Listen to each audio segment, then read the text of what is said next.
This is DC Channel Guns. Like and subscribe. Thank you for watching. What up? This is DC Channel Guns coming at you another gun video. Appreciate you watching. Like, share, and subscribe. I want to appreciate all my subscribers. I want to appreciate all the good information. I appreciate y'all for supporting the channel and stuff. And like I said before, y'all the star and I'm just the messenger. So, you know, and also I want to appreciate everyone who's been donating to the Cash App. I appreciate that. I appreciate all the support. And, you know, I want to appreciate the ones who be going to Gunstream and subscribing over there, following me over there. So I appreciate that too. So I just appreciate everything that my subscribers been doing for this channel. Now, you know, in 2020, we have a huge fight ahead of us. We have elections. We have a lot of stuff that's taking over the media headlines and stuff, all the distractions and stuff going on. But over here, we're not going to be distracted. We're going to keep pointing out key things, the key metrics and everything that's going on in this country. And one thing that, you know, I've been focusing on that has been gaining a lot of attention, because you have your politicians now who are trying to take your guns or using this as a symbolic way to infringe on the Second Amendment right. And that is the red flag laws.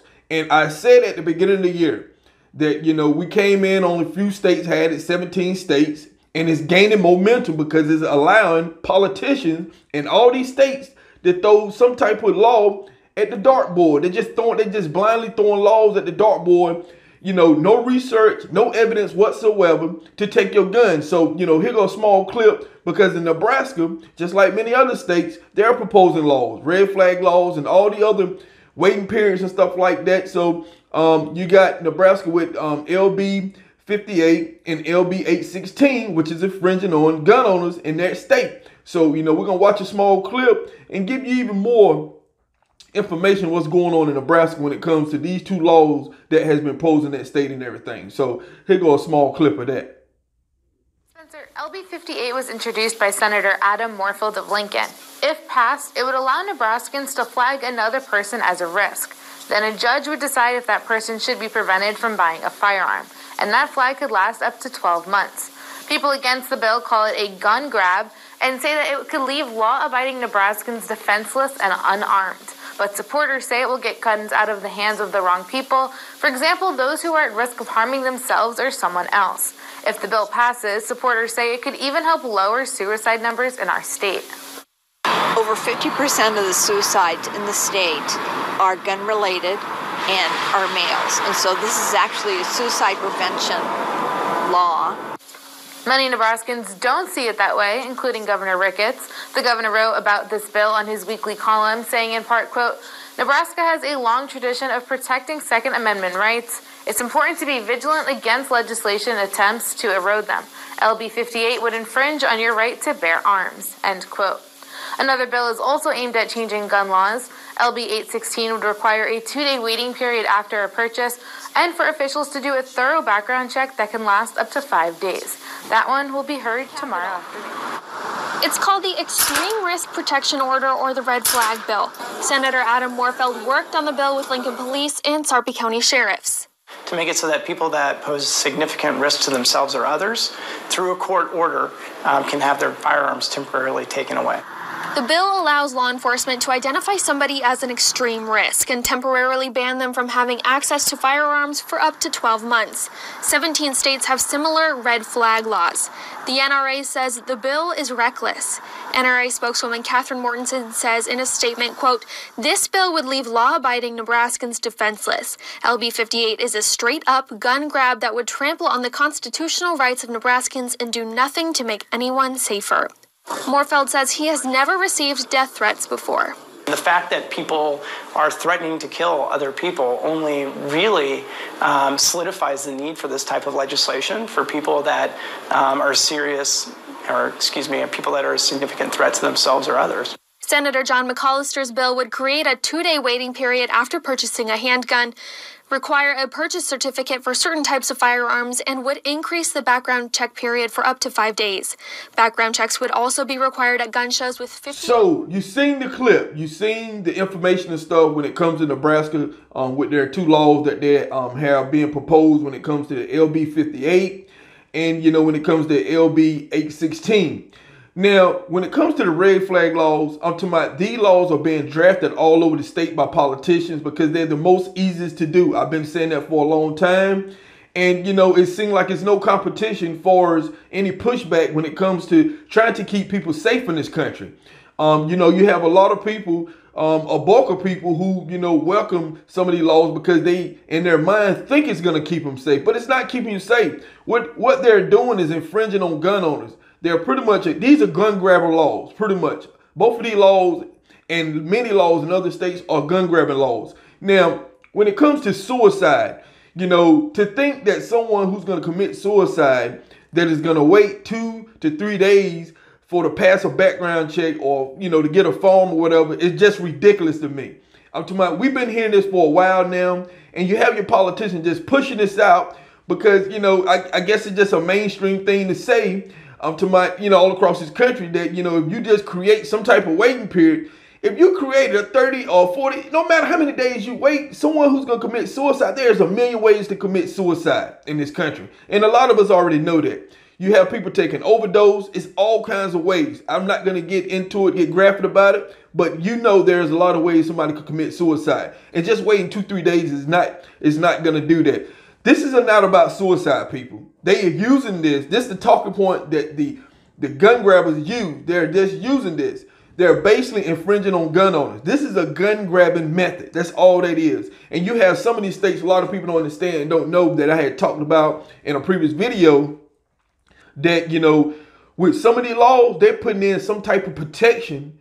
The gun grabbers are, not for gun owners, but for them, you know, if you fail the background checks, you know, that is a way they can come and confiscate your gun. So, you know, a lot that's been flying on the radar. See, I'm talking about a lot of stuff that flies on the radar, not stuff that flies in the mainstream media and in the headlines. Stuff that flies on the radar that a lot of people are not talking about. The back-ended laws and stuff like that. And, you know, if you fail some of these background checks, that's authorizing some of the gun confiscation and stuff going on, because if you fail the background check, that is like a red flag to them and stuff like that. So you have to think about that. Look at some of these laws that's being proposed. And, you know, the waiting periods doesn't work. I have looked at study that the waiting period has no decrease in gun violence whatsoever. And, you know, because they're putting so many stringent laws in a lot of these states, I'm talking about, doesn't mean that gun violence is going to go down. You look at Chicago, look at Illinois and stuff like that. Look at a lot of these places who have some of the toughest gun laws, and crime is still through the roof. So, you know, I read an article a couple weeks ago in Chicago that, you know, with all the stringent gun laws and stuff that they have in place, they're pretty much, you know, they at the ends with of creating more gun laws, because the laws they have in place is not even working. So, you know, they have acknowledged that with all the gun laws they have, it still is not decreased gun violence.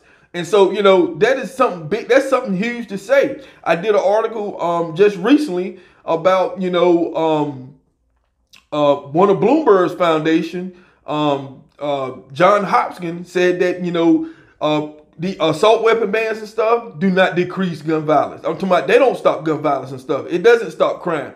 And we've been talking about this for a long time.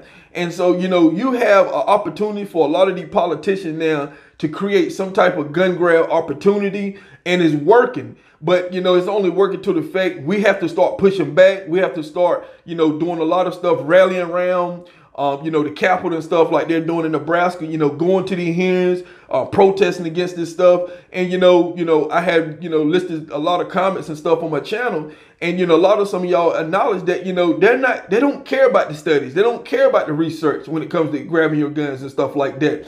But, you know, these are the loopholes that the gun grabbers have been creating for a long time.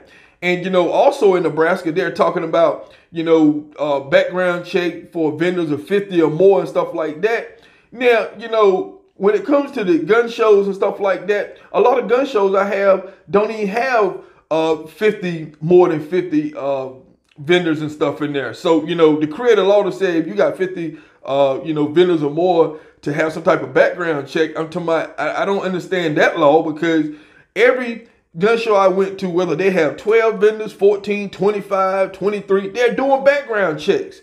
You know, it's too many of these shows up here showing that, you know, in different places where people are just walking in, no information whatsoever, and just buying guns and stuff like that. It's ridiculous. I'm talking about, we know when it comes to gun shows, a lot of people have concealed carry permits. You have reciprocity in a lot of these states and stuff like that. But there's other ways that they're doing background checks and stuff. People are not just buying guns and solely not knowing what's going on. I'm talking about that's something that they keep pushing in the minds of the gun grabbers. The politicians keep pushing it because they're trying to get the average citizen in this country who doesn't do research.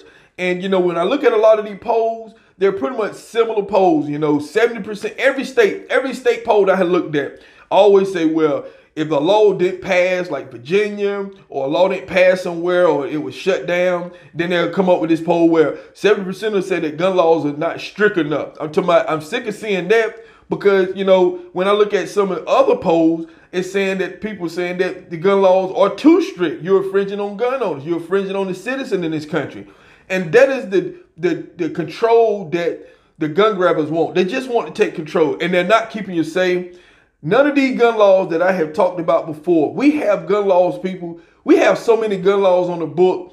I'm talking about if we can take a vote in every state, if we can go and count all the gun laws in all your counties, all your states, all across this country, I'm talking about the number would be asinine that to see how many gun laws and how they're set up. I'm talking about these spider webs effect. You know, a spider web puts a web in the corner. And, you know, you have a bug that flies by and they don't really see it and they flies and they get stuck. And, you know, the spider had caught one. That's how they bait their insects and stuff like that that's coming by their web. They just set so many webs up. They set huge nets. And that's what they're doing to gun owners in this country. And I'm trying to illustrate that I've been trying to illustrate for a long time. Some of you get it. Some of you still not there. That they're setting this huge trap, this huge web for to catch gun owners in. And at the end result is, guess what? Whatever the crime or whatever they're saying that the law was passed that you broke, guess what? Your Second Amendment rights is gone. That is the whole strategy. Whether these gun laws work or not, they know on the backside, if you break these laws and rules, we still got you because we're going to take your Second Amendment away from you. And like I said before, it's very hard to reverse a lot of these laws and stuff in these states once they're passed. I'm talking about to pass them is stringent enough, but to reverse them is very difficult. And we find ourselves backtracking, trying to fight laws that has been passed. There are some states are trying to reverse stuff that's already been passed. So we have to put all our energy to keep them from passing, so we don't have to spend no energy trying to reverse some of these laws, because this is going to be way difficult.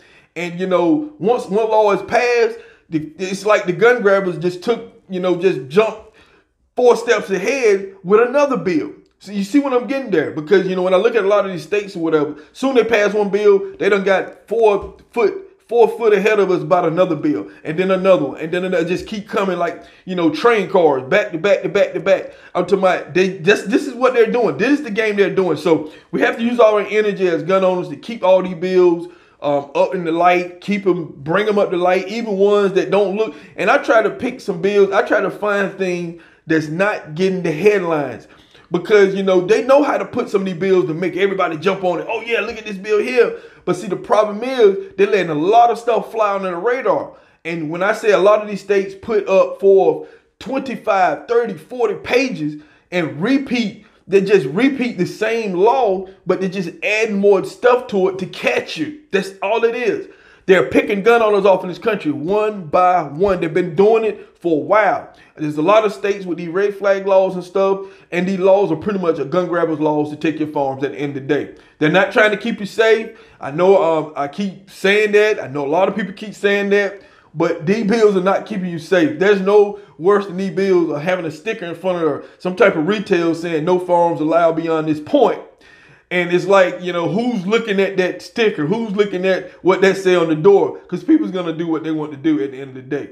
Waiting periods is not going to do it. I'm talking about, you know, and then having, like I said, you have these red flag laws where they're using society, using everybody to participate in confiscating your guns at the end of the day. That's what red flags law to me. They're not trying to catch people deem a threat to themselves and everything. And if you saw in the clip earlier where you seen the politician say that, you know, people threaten him and everything because of the bills he was proposing and everything, he told me, you know, and well, that's the reason why we need to put red flags law in place because of such stuff like that. But like I said before, they're going to use everything that they see, every opportunity to express what they're doing is right.